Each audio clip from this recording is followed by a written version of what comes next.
Today, I would like to talk about extending the life of outdoor wood projects. Let's say you've built a giant wood praying mantis to keep your dog entertained. Or if people are driving too fast in your neighborhood, well, placing this giant bug on the roof will surely slow them down a lot better than a speed bump would. Never underestimate the power of looky-loo. Anyway, let's talk about how to make this wood project last longer in the outdoors. And the secret is caulking. Our goal here is to spread a real thin layer of caulking on any area that's going to be exposed to water for long term. In the case of this project, I did all the feet and the entire back and head of the praying mantis. The back and head are relatively flat, so water's just going to sit there. It's also the end of the plywood instead of the flat surface, so it can more easily soak into the grains of the plywood.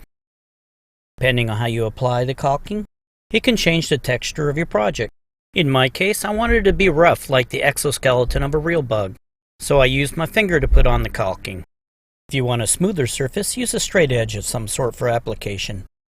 And finally, paint over the caulking with your original paint. When you're all finished, if you did it right, not only will your outdoor wood project last longer, but people looking at it won't even know you did anything. Well, thanks for watching.